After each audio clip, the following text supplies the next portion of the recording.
Salutare și bine te-am găsit la un nou episod.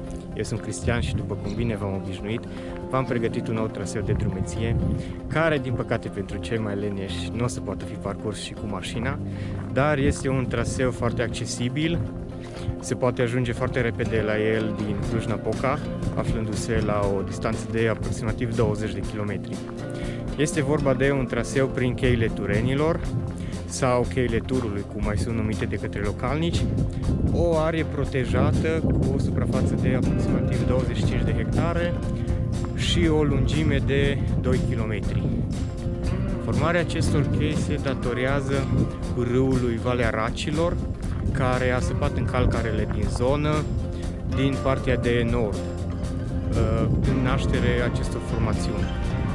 Traseul poate fi parcurs în două moduri, fie pe firul apei, unde traseul este ceva mai sălbatic și foarte puțin amenajat și șansele de a scăpa neudați sunt destul de mici. Ce se întâmplă dacă te mănâncă?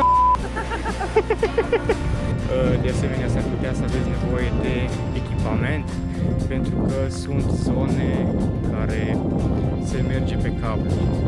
Deci un minim de echipament, cum ar fi o cască sau un ham ca să vă legați de cablu, ar fi necesar. Deși din câte am citit, s-ar putea parcurge traseul și fără acest echipament, dacă aveți o condiție fizică cât de cât bună. Al doilea mod de a parcurge traseul este pe creastă, de unde o să aveți o priveliște foarte frumoasă asupra împrejurimilor, și traseul, pe partea aceea, o să dureze foarte puțin, pentru că nu este un traseu dificil deloc. Noi o să începem traseul, după cum este recomandat și de către Salvamont, pornind din partea dinspre Tureni, prin chei, și o să revenim pe partea de creastă. Din câte am citit, cheile Turenilor ar fi cele mai reprezentative chei tinere din România. Asta face referire la vârsta cheilor, fiind clasificate în chei tinere, mature și chei bătrâne. Traseul începe trecând printr-o veche carieră, se poate vedea și în spatele meu,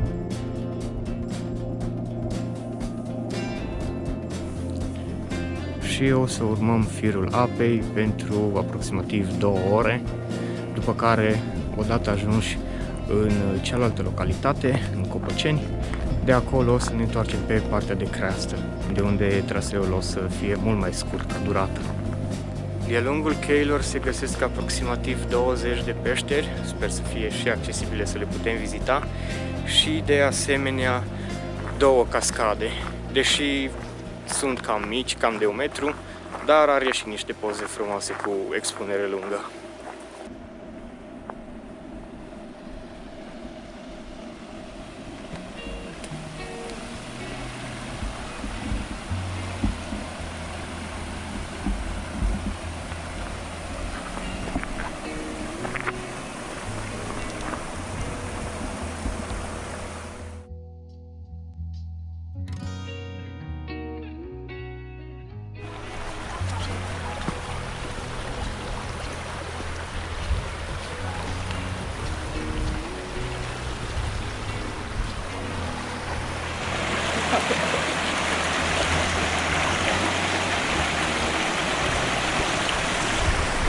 Cam asta e cea mai dificilă parte a traseului.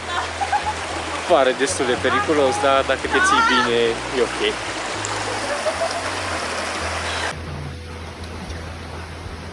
Ce faci?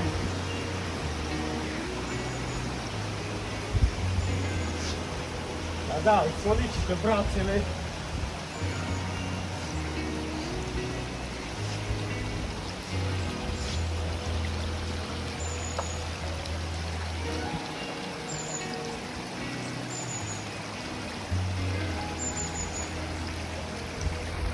Bine, și aici mă dau buța.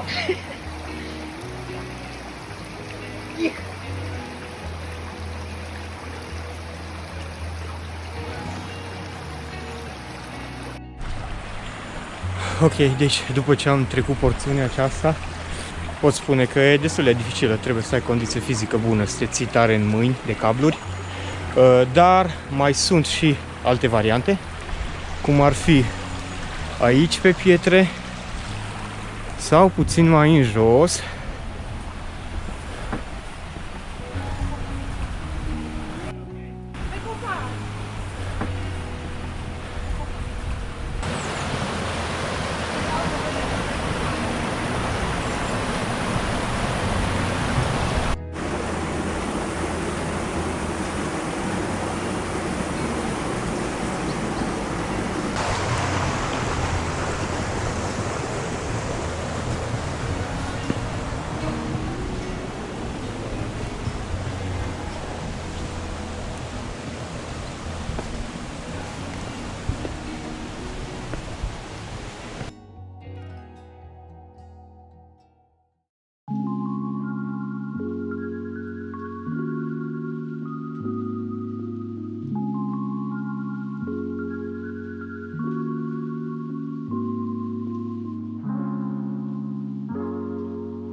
Aceasta este prima cascadă de pe traseu și deși nu este tocmai mare, a primit numele de Cascada Mare. Mai mergem puțin și o să dăm și de-a doua cascadă, și anume Cascada Evantai.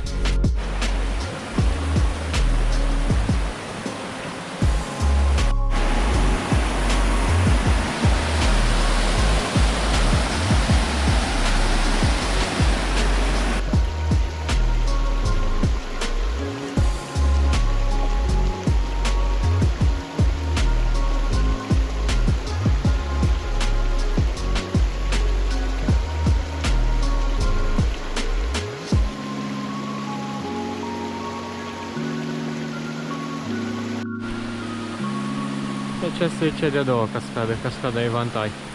Aici mai este o porțiune destul de solicitantă de mers pe cabluri.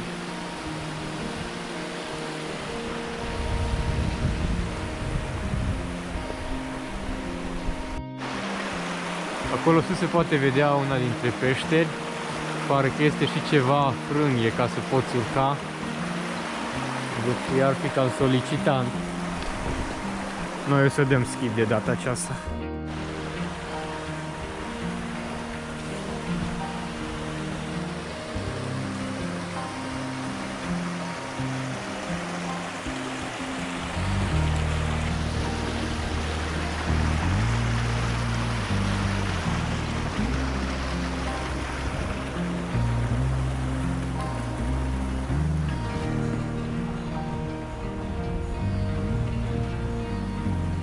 Peșteră.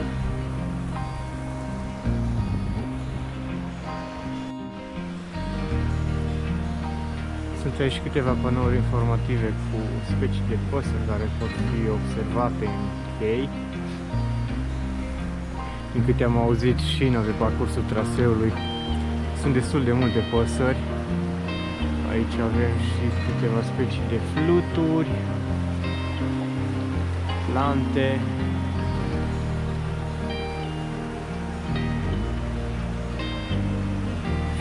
Diverse indicații.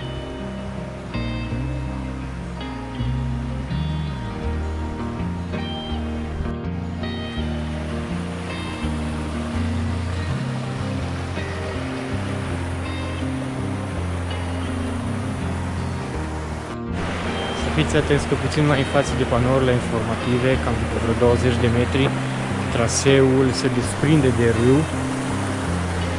Avem puțin de urcat aici.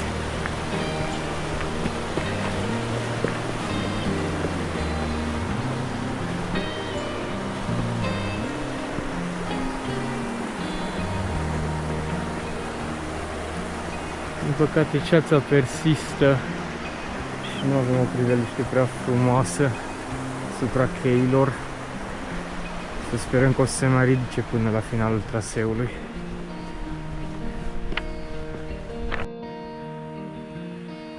La scurt timp după ce ne desprindem de râu, vedem aici un marcaj pe piatră. Dacă continuăm tot în jos, ajungem în Copăceni, dar nu o să mergem până acolo, ci o să urmăm traseul la stânga pe Bulina Albastră, care o să ne ducă sus pe creastă. Și o să revenim în punctul din care am început traseul, pe versantul vestic al cheilor.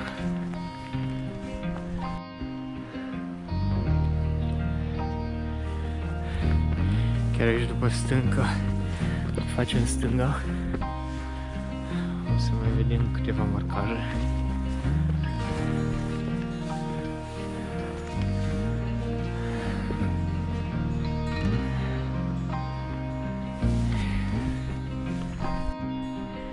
Chiar după ce ajungem pe primul platou, nu facem stânga ca să ne întoarcem, trebuie să mai mergem puțin mai în față. O să se vadă aici pe pietre și marcaj cu bulină.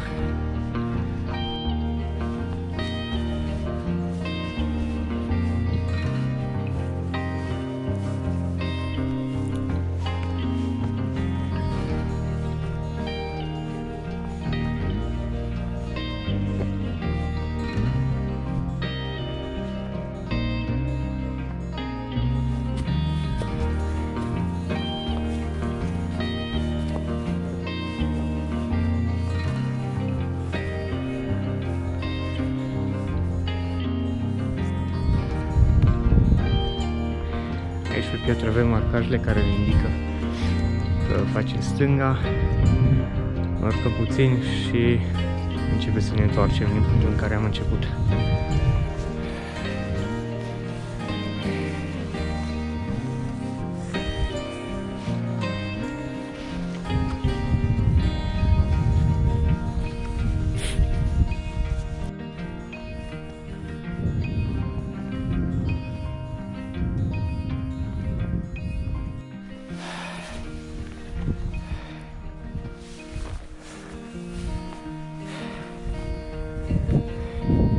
Aici avem și indicatorul spre tren, după cum spune, cam jumătate de oră de mers.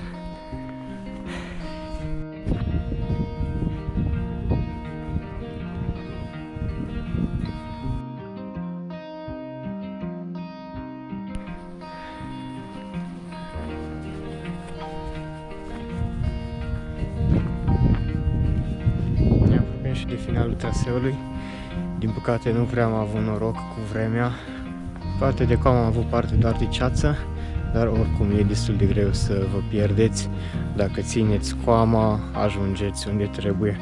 Oricum o să vă las și în descriere un link către traseu și îl puteți urmări și pe aplicație, unde puteți vedea și poziția voastră pe GPS.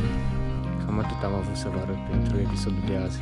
Dacă ți-a plăcut, nu uita să lași un like și de ce nu uita să te abonezi la canal și să apeși clopoțelul ca să primești notificare ori de câte ori postez un episod nou. Până data viitoare, numai bine!